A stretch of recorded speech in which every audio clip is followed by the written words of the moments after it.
I arrange a few clippings into a row. All around me, slips of paper created a snowy wonderland scene that is the counter to my grim task. Some of the scraps have jagged edges. Those I tore out of magazines and newspapers that weren't mine. The rest have clean, meticulous cuts. The silver scissors on my coffee table gleam in a stray ray of light that is broken through the blinds. When I think a clipping may not be important, I fold it once at the center. Later, I'll come back around to it, and if it still seems useless, I'll fold it over a second time. Only after a few months will I finally crumble it into a ball. That tells me which scraps I'm completely done with. But for now, my attention is on the items that I have taken precedence on said table. At the center of it all is a racing form I found on the city bus. It was just sitting there across the aisle from me. Curiosity got the better of me, and I took it home. A few of the horses were checked off in blue pen. Their names were Old Soldier, I Smell a Rat, Starving Artist, and It's All Over Now.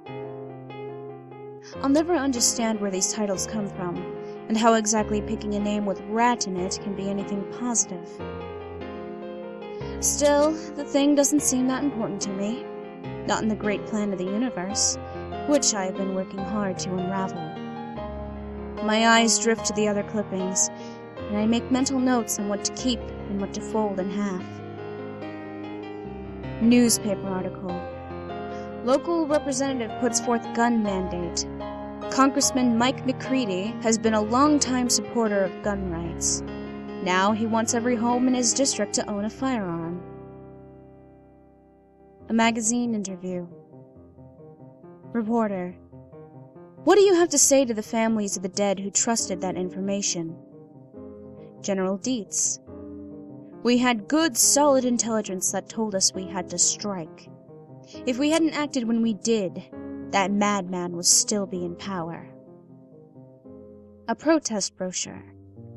Farmco CEO Dolph Ambrose wants to lead the charge for genetically modified foods, but he's not telling you that Farmco seeds are engineered to never sprout, forcing farmers to keep buying. What else do they do to keep sales high? Here's a printout from the web.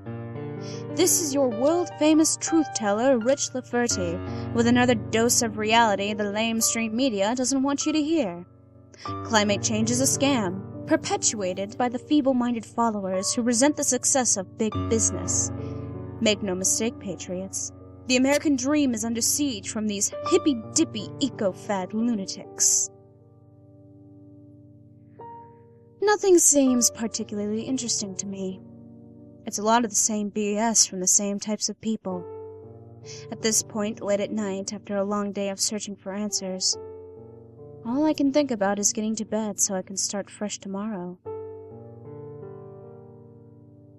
By coincidence, or is it fate?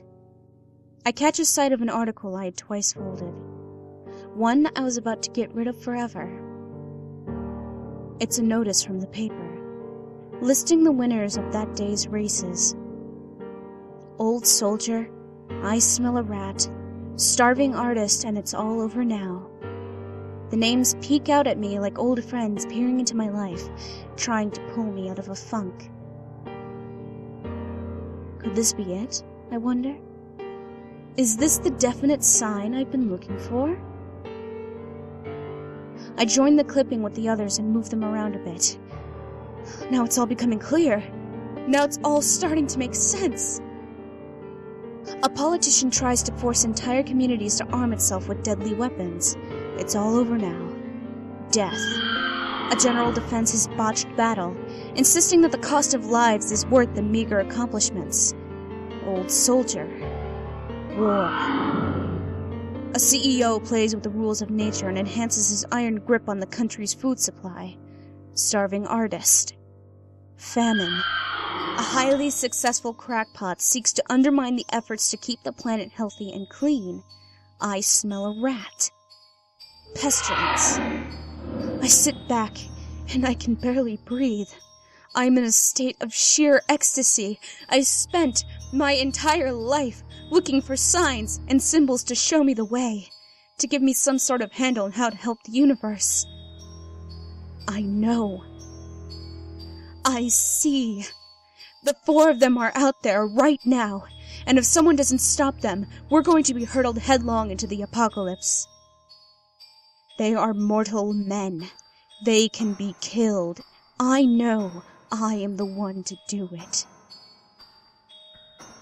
Shuffling through the paper debris, I make my way to the haphazard lab I've managed to set up. I study the explosives, the poisons, the particularly difficult to find vial marked radioactive. There are so many choices, and I pray I still have time to stop them before they bring about the end.